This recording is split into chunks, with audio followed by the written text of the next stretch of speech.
the first to know. Nsem-Pii TV. And I the 25th day of November 2024, the year of our Lord. We HRS Emereya Aka Ewo Ghana for adishye enim. Say yebeko abato so na yakopao akandi for ama omai. Na ya pao okandini ya ono so ebetena Ghana ben yakese so no. In fact the Emereya Aka no iswa ben. Enunti meaning say Ghana for the no have already made up their minds with respect to who best fits to lead this country into the 21st Industrial Revolution era. Now, the Commission for Human Rights and Administrative Justice at the 128-page ruling about Babetudja. Yan can 128 now, but me bon modern say me bon the tougher. Ruling in no ejina case Member of Parliament the man of Tom constituency. The Honorable Samuel Okudzeto Ablakwa ediko down. Na in 3 foots. Number 1, Okudzeto Ablakwa say Reverend Victor Kusibuatin or what evidence a chere say papai ekura passport mienu with 2 different names and 2 different date of birth. That was the first thing. The second thing, Okudzeto Ablakwa sign kachire CHRAJ say, or evidence a chere say, Yura Victor Kusibuatin added these 2 different passports. Ye kura 2 different names and 2 different date of birth. Or the 2 kwine e de akọ amanonim kronkro akọ akodi dwumadi ho. They say South Africa, they say United Kingdom, they say USA, they say Germany, France and other places. The third one, Okudzeto Ablakwa sign kachire CHRAJ say, our evidence ya echere say Reverend Victor Kusibuatin engage in conflict of interest because enkrata ekura onu Okudzeto Ablakwa di adanse say company bia eye adwuma edema the National Cathedral Secretariat ya from JNS Talent Center Limited no.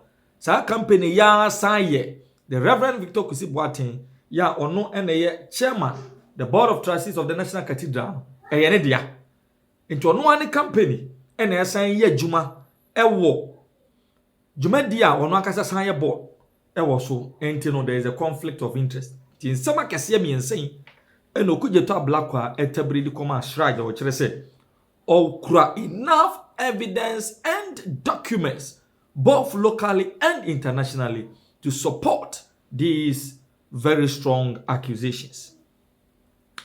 Now CHRAJ trans no. Case number 1, CHRAJ kire say omo go through the database of Ghana Immigration Service, Ghana Passport Service. Now, edim bie ni ho a ewo database mu a abeje passport wo man Ghana mu a sa din ni Victor Kusibuatin. Na emumu no edi ewo mu database so a kire say sa din no ya issue passport di amano no eye din a ye frɛ no Kwabena Adujamfi. Now, all along Reverend Victor Kusibuatin ensema na o kan say oni passport bia ewo no ho a edi ehye so Reverend Victor Kusibuatin. Bibia sa circulate ewo social media eye fake. Na ono ne edin a wodidi ni dwuma nyina no eye Kwabena Adujamfi. Now Ghana Passport Service and so abedia dance say in their database edin bia no abeje passport dey from nchen a sa din no Victor Kusibuatin na hyeso. Ghana Passport Service say go further Emma CHRAJ information yeah kire say the 4th respondent yeah Reverend Victor Kusibuatin eni aye kase okura passport mienu baako eye non-extant passport ya number no eye G3415693 and it was issued on the 27th of October 2021 and it is set to expire on the 26th of October 2031. And okra 1 diplomatic passport.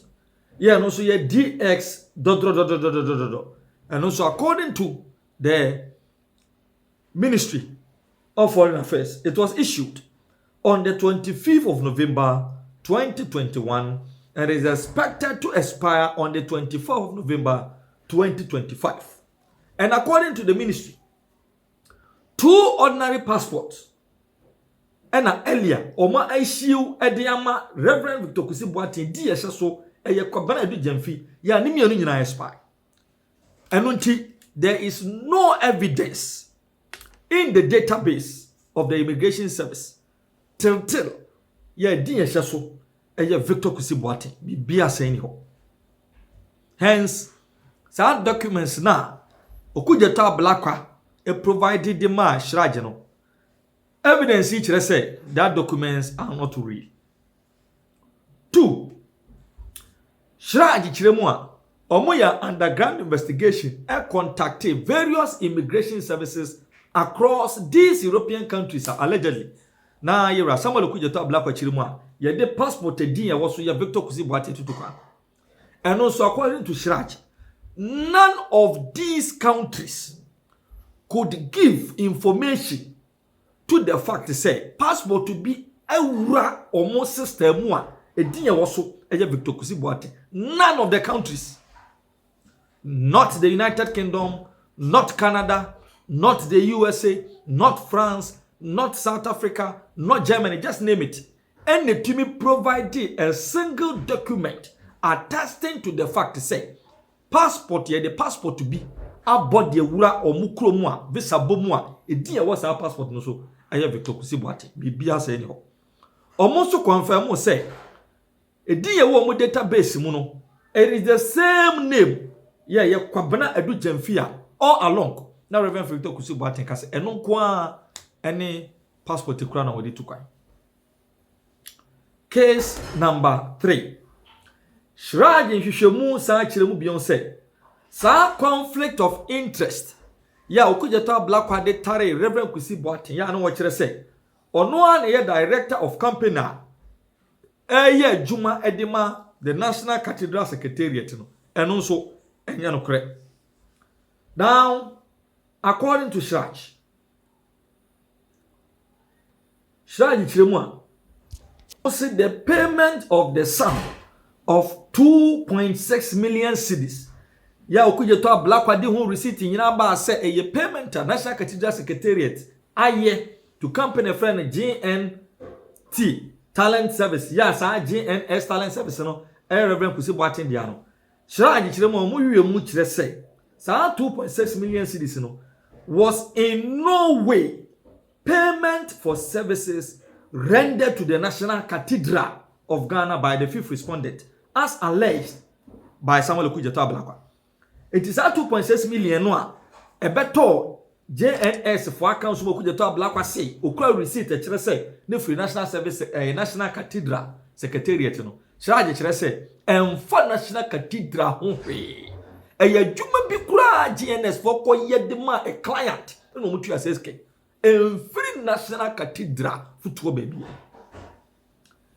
CHRAJ to us say no transaction for the provision of services have ever been entered to and executed between National Cathedral of Ghana and JNS services or even the 5th respondent. The only role the 4th respondent played was to assist the National Cathedral secure an interest-free loan to enable it pay monies due to contractors. In such a context, the Commission's considered view is that the issue of conflict of interest does not arise at all, since we found that no transaction involving the provision of services was entered into between the National Cathedral, the 5th respondent, and JNS Talent Services Limited. The Commission accordingly finds that to the extent that no transaction for the provision of services existed between the National Cathedral, the 5th respondent, and the said company, there can never have been a promoted private interest, and to the extent of being served as interest.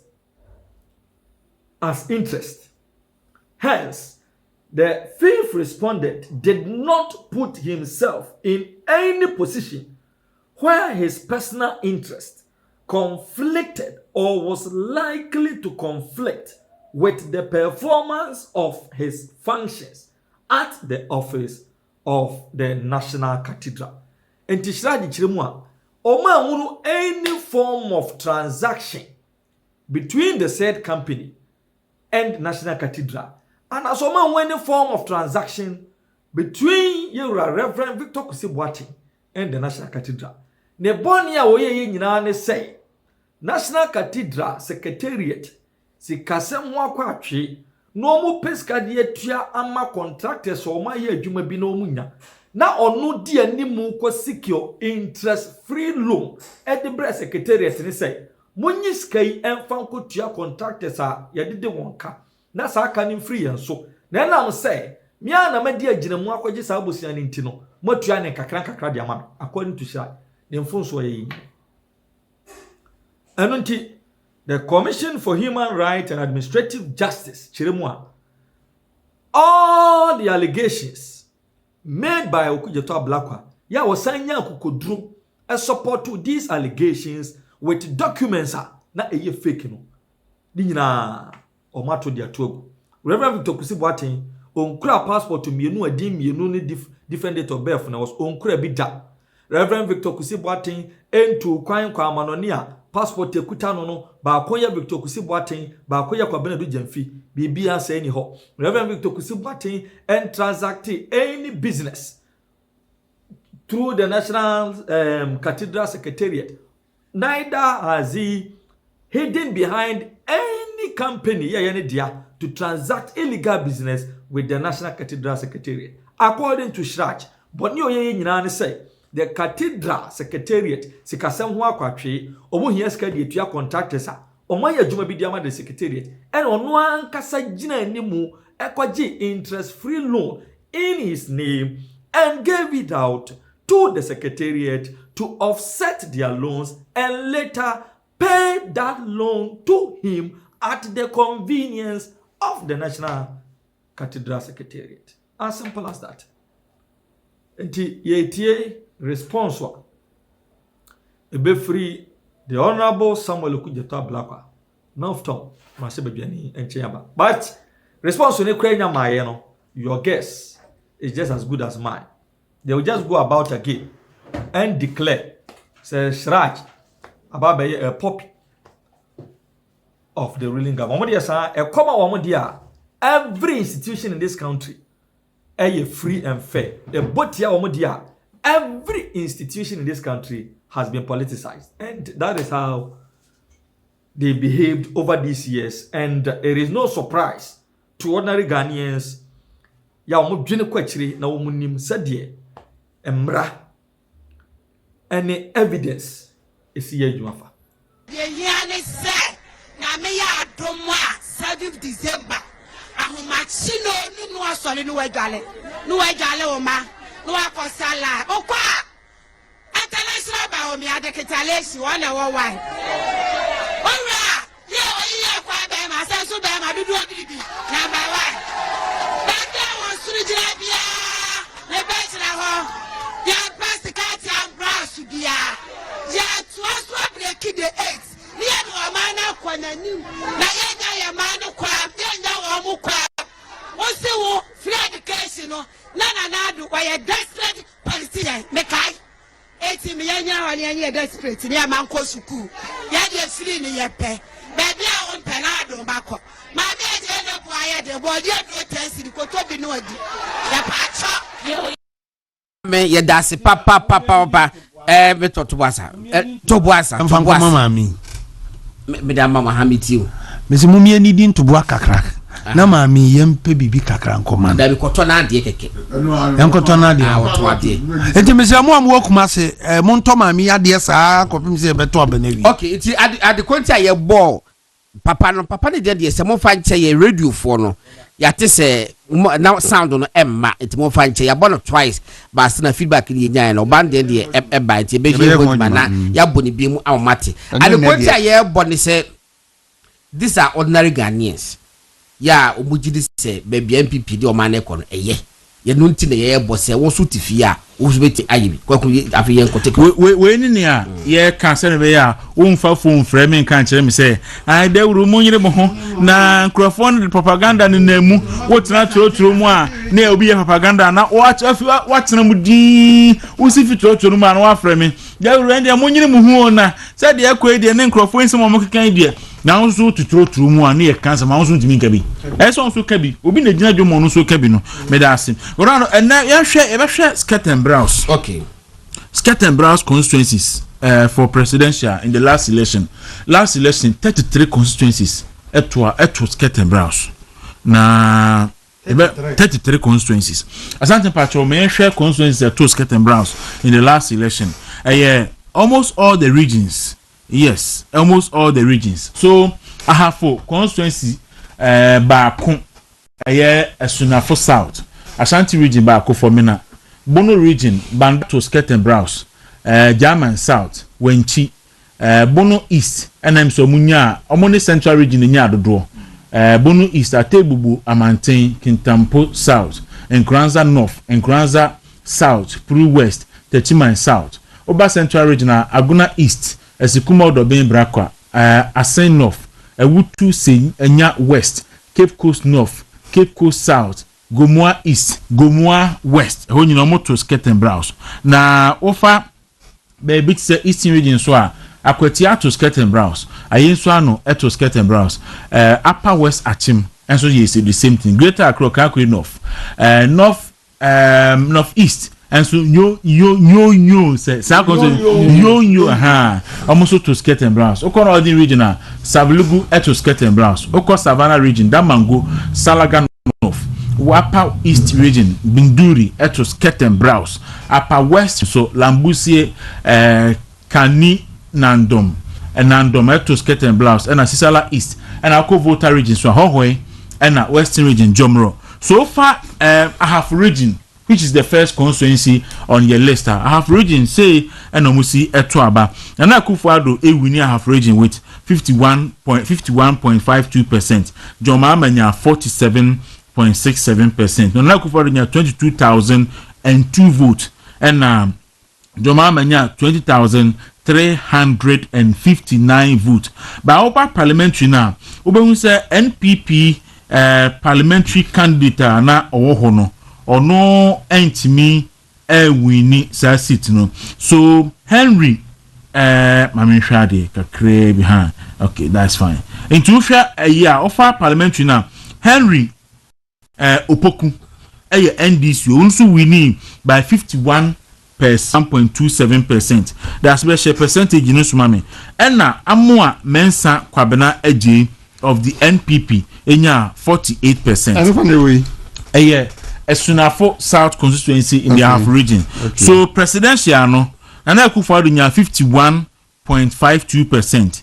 John Mahama in 47.67%. But parliamentary no NDC Nino Henry Eric Opoku onya 51.27 and NPP ni feno Amua Mensa Kwabena Eji enya 48.07%. That is Ahafo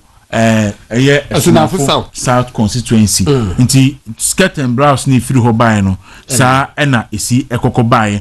But wo share data ni din a godon obehu say ofa presidential no na ofa parliamentary na che say sa constituency no omo ta to skirt and blouse no sa ho omo ta to skirt and blouse constituency be no Sunafo South omo ta to nti say constituency a Nsem-Pii hwe ni obo say Ashanti region the only constituency ho eye Formina. So far Formina constituency a Nana Akufo-Addo nya 19,224 ejina homa 74.29%. John Mahama enya 6,452 ejina homa 24.95%. Baoba parliamentary na Andrea Makwesiama enya 48.56%, and Philip Ofori Asante enya 40.95%, NDC ninya 9.87%. So hono Yeri Andrea Makwesiama independent candidate no onu winni parliamentary and Nana Akufo-Addo, and so he winni presidential. Nti no Okobono regional, you started with Banda constituency. So Banda constituency, Nana Akufo-Addo winni Banda constituency with 50.98%. Joma Amanya 48.22%. But Oba parliamentary now, Ahmed Ibrahim. So na concern ni. Concern men. Oh yeah, concern ni too. Sa DCMP no. Concern untimi ni kura ni say twitwa Ahmed Ibrahim. O be kesi. On the twitwa muntaka ni na kan ka o mama ni hunu. Emi eyi o mo free ho no. Onu nya 50.25%. Uzo e de concern. Eni twitwa 93. Kunsun unu ye feru kunsun. Eni papa mu. Etuma pa no. Na so ohwe ni ti a. Ahmed Ibrahim. Ohwe ni ti. Kunsun. Ohwe ni ti a enya nwanwa. Na eduma pa no. O nyenyenyenye.